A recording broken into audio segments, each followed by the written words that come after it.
It's March 20th here in Seoul, and I'm Kim Dami. We begin with these stories making the headlines at this hour, starting with the South Korean government's medical reform. The government is set to announce this afternoon how it will allocate the additional 2,000 medical school admission seats nationwide, calling such medical reform a call by the people. President Yoon says the reform will happen. North Korea claims to have successfully conducted a ground jet test of a solid-fuel engine for a new type intermediate-range hypersonic missile.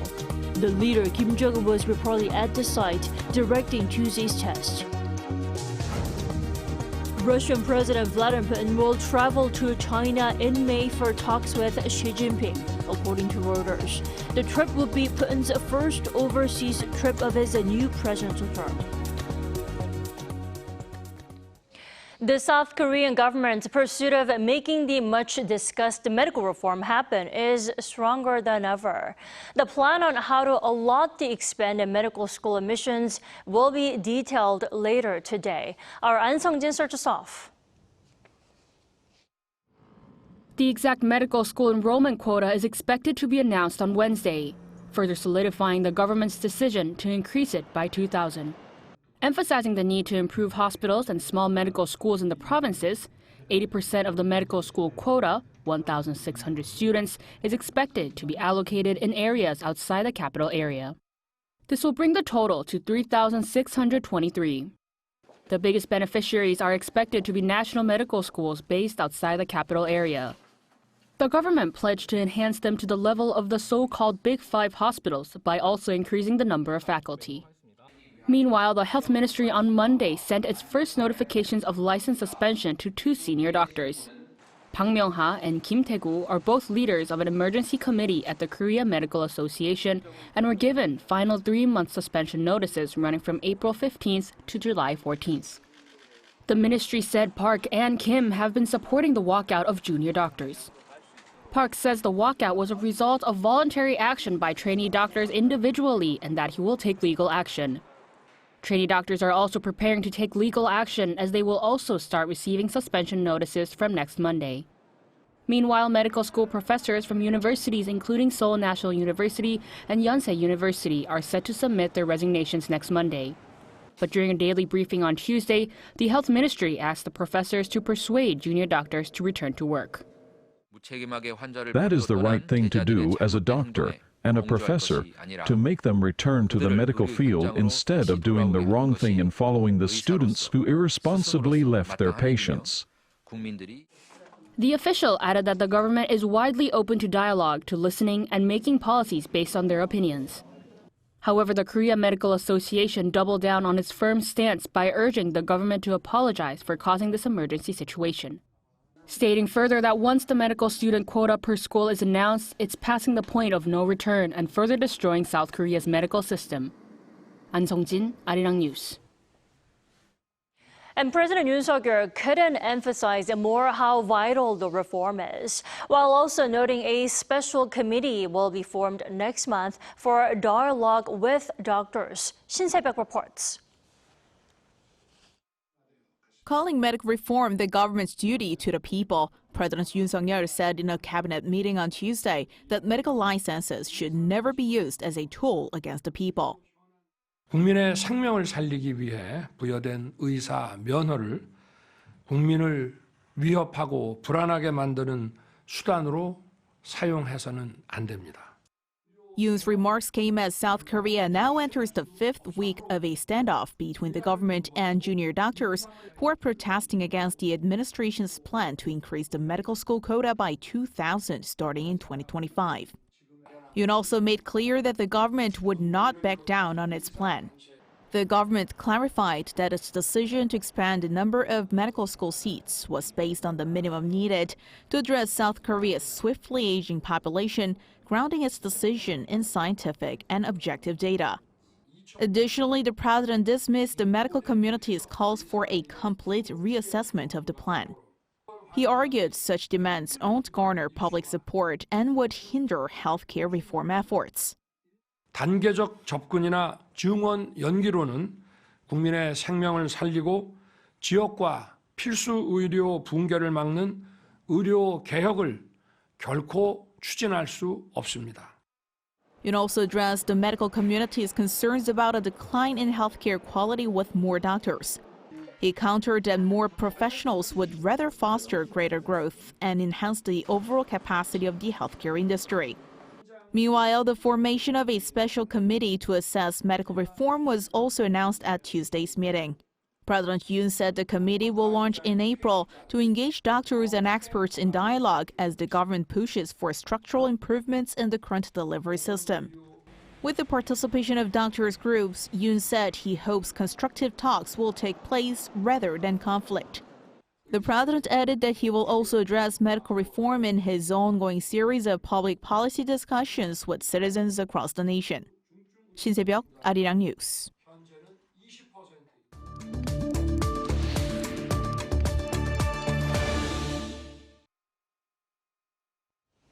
President Yoon Suk-yeol will co-chair a virtual summit of world leaders on Wednesday to discuss reinforcing freedom and democracy for future generations in a rapidly changing world. The leaders' plenary session kicks off at 8 p.m. local time on day 3 of the third Summit for Democracy, which South Korea is hosting. Leaders of South Korea, Kenya, and Denmark will each chair a discussion. Yoon will underscore the need to protect democratic systems and electoral integrity against the threats of fake news and disinformation driven by AI. Kenyan President William Ruto will lead a session on the Global South, and Danish leader Mette Frederiksen on inclusive society and youth empowerment. Arirang News will livecast parts of the conference from 8 p.m. Korea time. So the third Summit for Democracy is taking place here in Seoul with around 300 delegates from around the world, gathering to shape strategic pathways for future generations. For more, we're joined by Dr. Bruce Bennett this morning. Welcome back. Thank you very much. Dr. Bennett, I have to stress that how this is the first time the Summit for Democracy is taking place outside the U.S. Why in Seoul this time? Well, I think the United States recognizes its critical alliance relationship with South Korea. It wants to promote democracy in South Korea and make South Korea a major leader of the world efforts for democracy.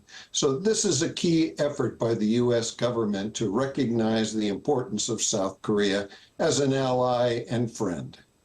Right, and on the sidelines of the summit, the two top diplomats of South Korea and the U.S. reaffirmed their commitment to achieving North Korea's complete denuclearization. Now, why such an emphasis on the regime's complete denuclearization?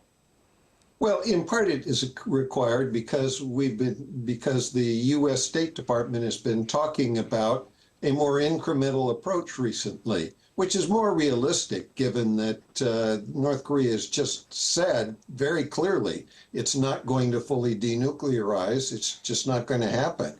So the State Department is trying to take a practical short-term approach. But the two leaders were anxious to say that doesn't mean that we're going to abandon our eventual objective of North Korean denuclearization. Definitely. Then other than dealing with North Korea issues, what areas of cooperation do you think personally South Korea and the U.S. can work together to promote, to practice democracy and achieve that freedom that they're talking about? Well, there are so many areas, whether they're human rights, whether they are security of countries like Ukraine that have been seriously violated. The democracy is hard when you're being attacked. It can also mean making sure that economically that we have free markets available to support our countries and all countries throughout the region. So that means making sure that we have opened pathways across the seas for moving cargo and that sort of thing as well. So there's a wide variety of things that can be done by our two countries together. Definitely. We also have to talk about how Taiwan's digital minister virtually attending a session of the summit, despite Chinese opposition to inviting Chinese officials to the event. Now, Beijing called out Seoul, describing South Korea as Washington's cat's paw. Dr. Bennett, what's your take on this? Well, we have to remember that China has a very strong policy on Taiwan. They claim that Taiwan is theirs and is not involved in democracy. It's involved in communism. But of course, it's not now. It's a democratic country. And so they want to emphasize their control and their leverage on Taiwan. South Korea properly recognized that Taiwan is a democracy and ought to be involved in the summit of democracy. Right, and North Korea this morning claimed success in a ground test for its new solid fuel engine for intermediate range hypersonic missiles. And also on Monday, North Korea launched several short range ballistic missiles into the East Sea. How do you read the North's recent moves? Well, North Korea is trying to put tremendous pressure on South Korea and the United States right now to limit our exercises, to discredit the actions of President Yoon and President Biden in cooperation. And so they're trying to make it look like our cooperation is risky, that they are going to retaliate. I think we have to recognize that they're going to test missiles and they're going to do exercises regardless of what we do. And so it's incumbent on us to be prepared to defend ourselves against that kind of imperialistic concept that North Korea has. It wants to control the peninsula. And if we're not prepared to prevent that, we're going to be in a serious world of hurt. All right, Dr. Bennett, thank you so much for your insight. As always, you enjoy your evening there. Thank you very much.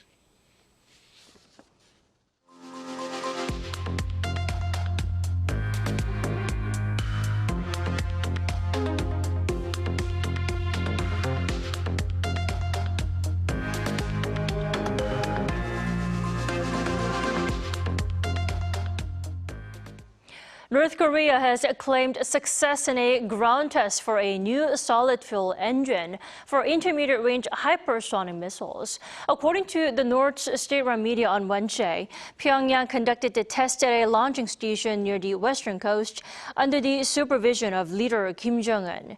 Kim reportedly said the new weapon system is as important as an intercontinental ballistic missile for the North's security and military strategy. Now, hypersonic missiles are designed to travel at more than 5 times the speed of sound and often maneuver at relatively low altitudes, making them harder to detect and intercept. Following his re-election last week, Russian President Vladimir Putin will reportedly make a trip to China, reciprocating his Chinese counterpart who made Moscow the first stop of his new presidential term last year. And eyes are also on whether this could also lead to a potential summit between Russia and North Korea. Our Moon Hae-ryun has the details.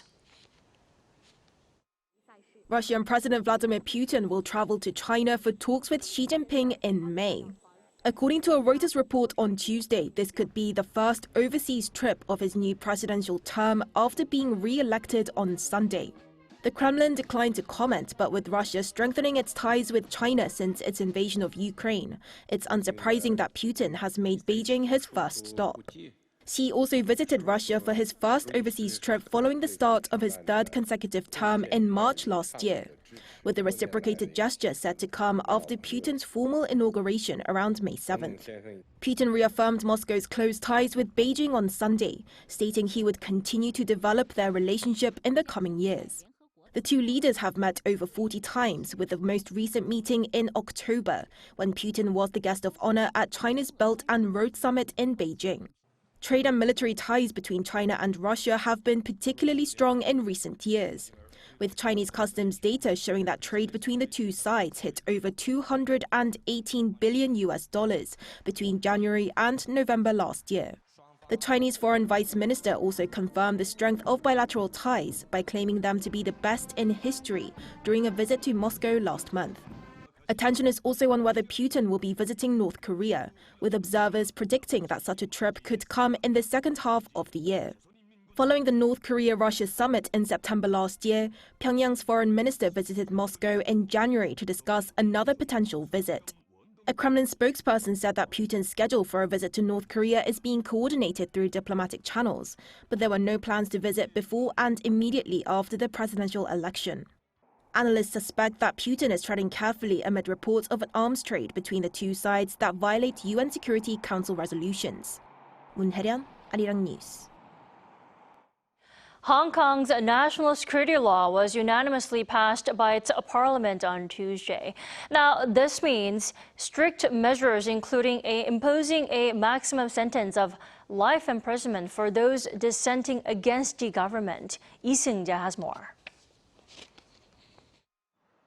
The Safeguarding National Security Law was unanimously passed by Hong Kong's Legislative Council on Tuesday, expanding the government's power to punish anyone who goes against the state. Article 23 includes new measures on treason, espionage, external interference, state secrets, and sedition. The bill was first presented on March 8th and was quickly put up for vote less than 2 weeks later. The 90-seat council, which consists of mainly pro-China loyalists, saw 88 lawmakers and the council's president vote unanimously to enact the new national security law. The newly passed bill includes 39 security crimes and their punishments. It also means harsher punishments for those who commit those crimes. The maximum penalty is life imprisonment for treason or rebellion and up to 20 years for espionage with the intent to jeopardize national security. Some lesser offenses, including the possession of seditious publications, could also lead to several years in jail. While many citizens are concerned by the passing of the bill, lawmakers believe it will make Hong Kong a safer place. Whatever comes, it'll come. We don't mind. You can see other countries do everything to protect their national security. And why can't we protect our national security? Okay? Be it downgrade, be it whatever, we don't mind. Meanwhile, Washington says Hong Kong's new national security law has the potential to accelerate the closing of a once open society as it's analyzing the potential risks to U.S. citizens and American interests. We believe that these kinds of actions have the potential to accelerate the closing of Hong Kong's once open society. So we're analyzing this legislation and we are taking a look at what the potential risk could be to not just U.S. citizens, but other American interests that we might have. An attempt to pass a version of the national security law in 2003 was met with massive street protests that drew 500,000 people and led to the withdrawal of the legislation. It also comes after similar legislation was introduced in China in 2020, which has largely silenced the pro-democracy protests seen in 2019. The law goes into effect Saturday. Lee Seung-jae, Arirang News. U.S. semiconductor giant Nvidia CEO Jensen Huang said Tuesday that its company is testing Samsung Electronics' high-bandwidth memory, or HBM. Huang made the remarks during the second day of Nvidia's GTC 2024, an annual AI developers conference hosted by the tech giant. When asked if Nvidia was using the South Korean-made HBM, Huang said they are not currently but are testing it, adding he has high expectations.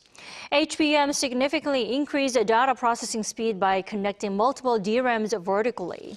Such high-performance memory is essential for generative AI, which requires rapid and continuous processing of massive data. Meanwhile, SK hynix, which holds more than 90% of the latest fifth-generation HBM market globally, announced it would supply HBMs to Nvidia.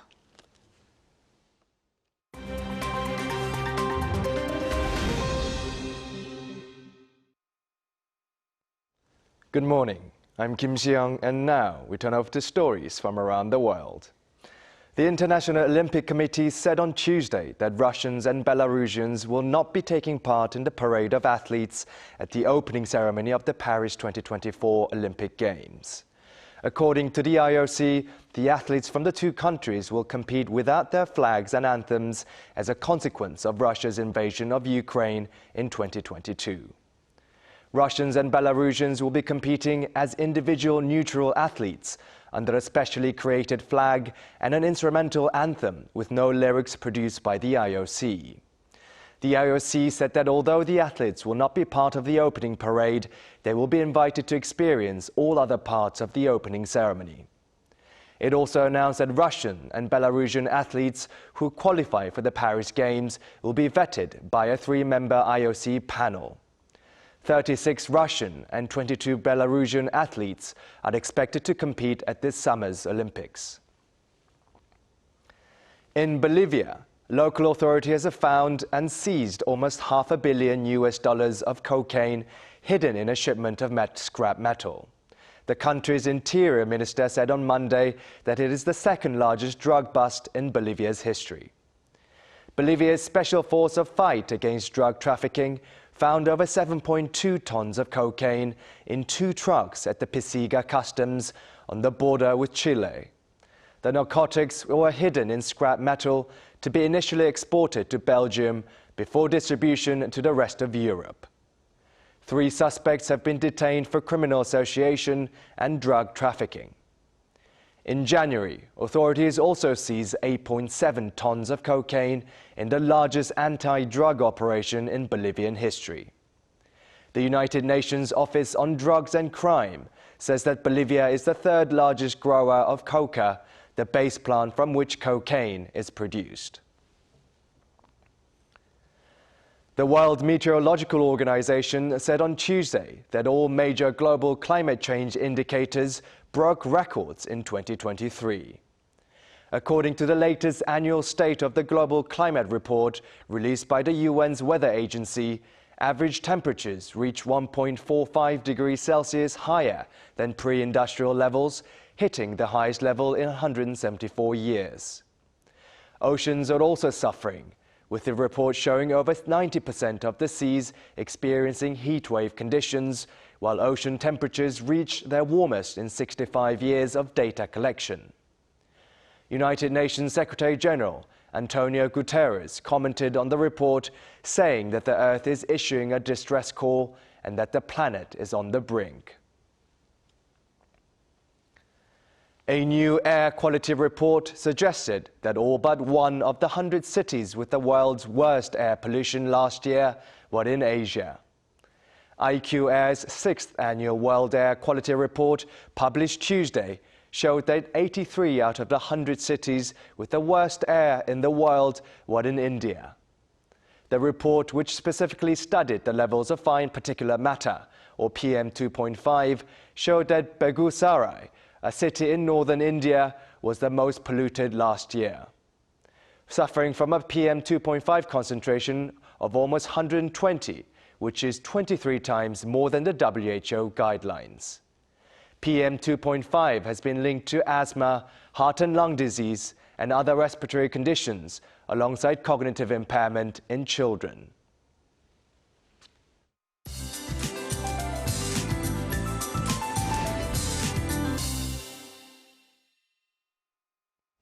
Good morning. Well, I'm sure I'm not the only one who thought I should have worn a thicker jacket on the morning commute. Today is the spring equinox, but feels like temperatures this morning are sub-zero in the capital, and it's going to be even colder tomorrow morning. It's easy to catch a cold when the temperature swings like this, so please take care.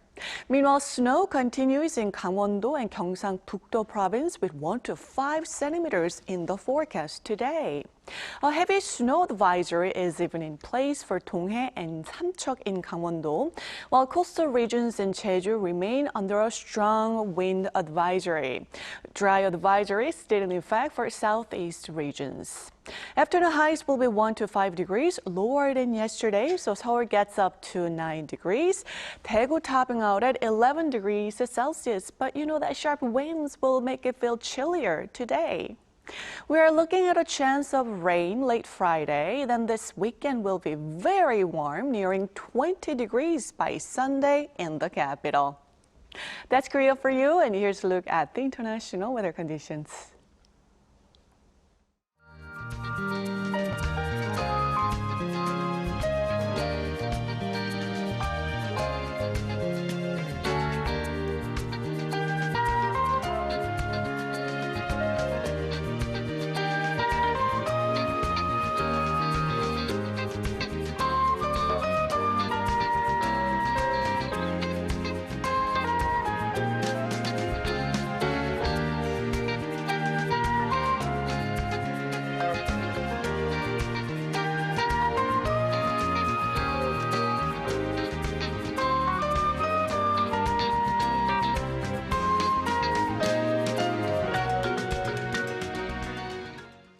We thank you for watching New Day at Arirang. We'll be back tomorrow for Thursday's edition at the same time, 9 a.m. Korea time.